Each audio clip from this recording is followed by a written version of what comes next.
Hello नमस्कार दोस्तों, स्वागत है आपका हमारे YouTube channel high rich star पर। और मैं हूं जी एस सागर और उम्मीद है कि सभी आप लोग अच्छे होंगे।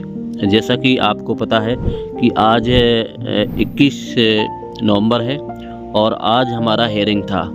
और आज का हेयरिंग का अपडेट हमारे पास जो आया है मैं आपको देने का पूरा प्रयास करूँगा। तो आज का हेयरिंग ज़्यादा खास नहीं था, रिवाइवल का था।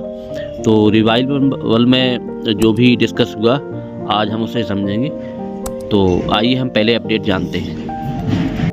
High rich revival and settlement case update 21 November 2025 English और हिंदी।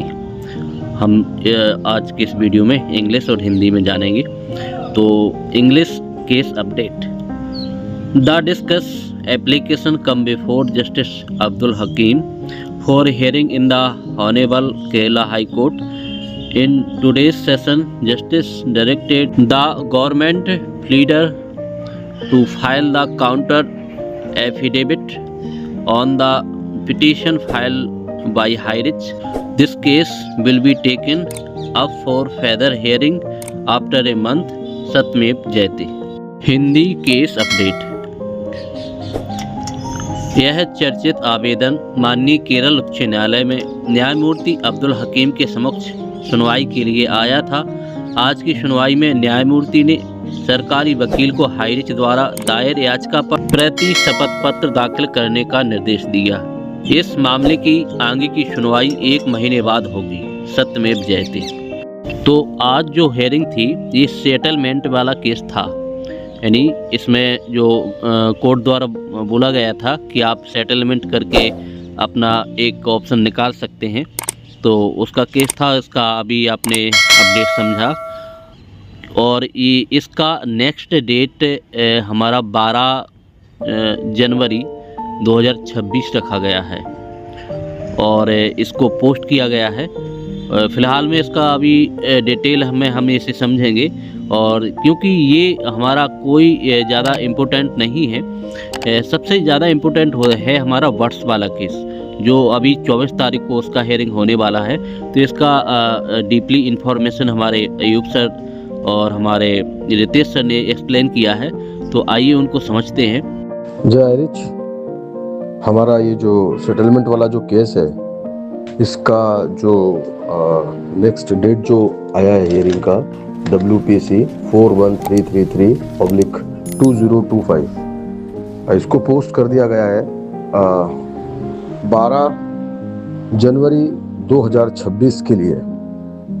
अब यहाँ पर एग्जैक्टली क्या हुआ है और उसमें पर्पस ऑफ हियरिंग जो है वो एडमिशन लिखा हुआ आ रहा है। तो क्या एडमिट किया है जज साहब ने, तो ये तो हमारे अयूब सर विस्तार से बताएंगे। जो मलयाली लीडर्स हैं हमारे, वो लोग थोड़ा सा बताएंगे कि आज कोर्ट में प्रोसीडिंग्स क्या रही। तो बस अभी यही अपडेशन है कि इसको जो है वो पोस्ट कर दिया गया है 12 जनवरी 2026 के लिए। और नेक्स्ट में जो भी अपडेशन रहेगा वो हमारे अयूब सर आकर बताएंगे। चलिए, थैंक यू। जय रिच। ये उतना ज़्यादा इम्पोर्टेंट वाला केस नहीं है ना, इम्पोर्टेंट वाला केस वर्ड से खाली उसमें फोकस करेगा तो हम लोग को जीत मिलेगा। उसके लिए वेट कर रहा हूँ 24 का ना।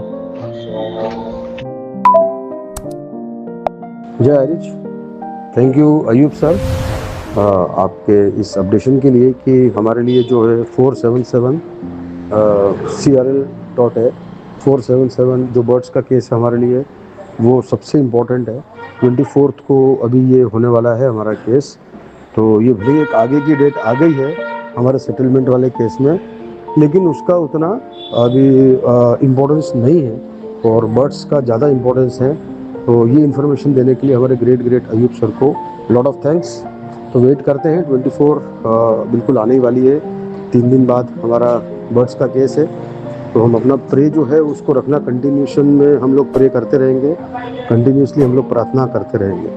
चलिए, थैंक यू सर। जय रिच, जय रिच। तो ये जो आज का हेयरिंग हुआ है, इस हेयरिंग का उद्देश्य यही था कि आपने अगर बीच का रास्ता निकाला है और पूरी तरह से जो अपोजिट पार्टी है और इसमें सहमत हो गई है, तो आप अपना सुलह कर सकते हैं और दोबारा से बिजनेस को रीओपन का हो सकता है। लेकिन अभी इसमें पूरा डिस्कस नहीं हो पाया है। नेक्स्ट डेट अभी 12 तारीख यानी 12 जनवरी 2026 का रखा गया है। तो ये ज़्यादा इम्पोर्टेंट केस नहीं है। हमारा सबसे ज़्यादा इम्पोर्टेंट है वर्ष का जो 24 तारीख को होने वाला है। तो हम सभी यही उम्मीद करेंगे ये 24 तारीख में हमारा दोबारा से कंपनी बैक हो, दोबारा जो भी हमारा जजमेंट आए हमारे पक्ष में आए। इसके लिए हम सबको प्रे करना है, भगवान से प्रार्थना करना है, क्योंकि लगभग 2 साल से ऊपर का समय हो चुका है और जो भी हाई रिस्क के मेंबर्स हैं, जो भी लीडर्स हैं और पूरी की पूरी कंपनी के जितने भी सदस्य हैं सभी परेशान हैं। लगभग 2 साल से ऊपर का समय हुआ है और बहुत ज़्यादा लोग हेजिटेशन में हैं, क्योंकि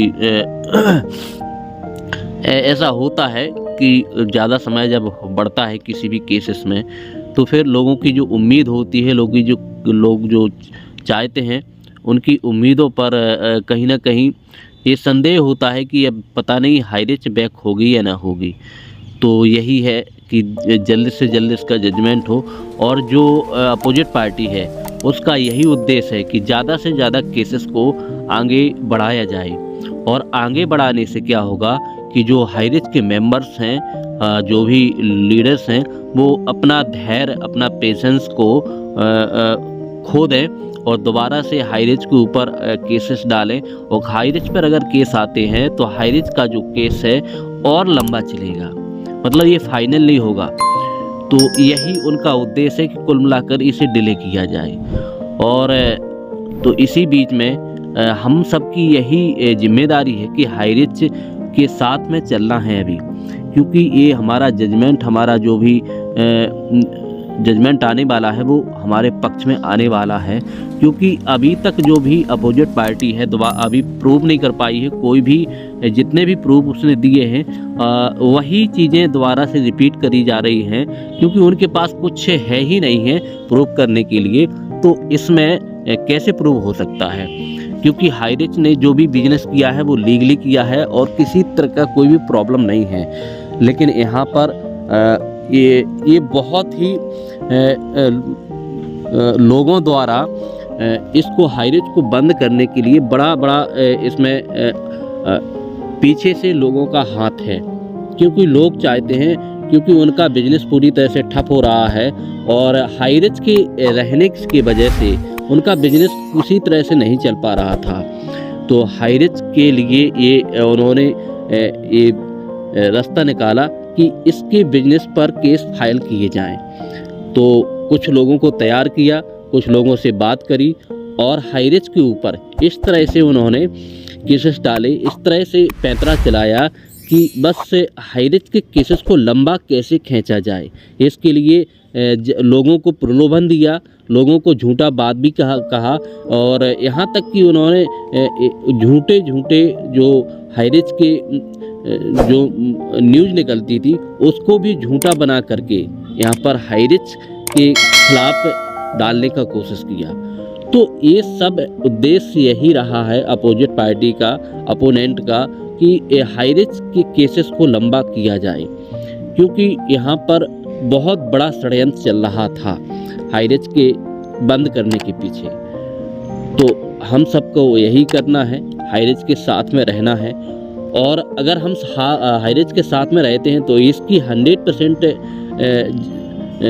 संभावना है कि हाई रिस्क बैक जरूर होगा। बस हम सबको पेशेंस रखना है।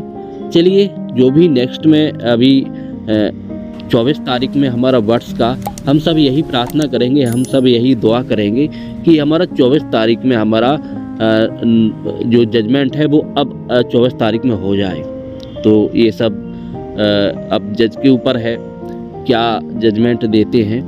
तो हम सब उम्मीद रख सकते हैं, प्रार्थना कर सकते हैं और हम सब यही देखेंगे कि 24 तारीख को जो भी इन्फॉर्मेशन होगा आपको देंगे।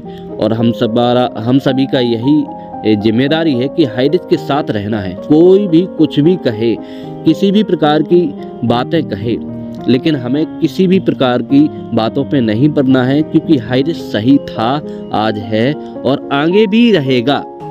सत्य परेशान हो सकता है लेकिन पराजित कभी नहीं। ये जो शब्द कहा गया है, कहने में केवल एक लाइन है, सत्य परेशान हो सकता है, पराजित कभी नहीं।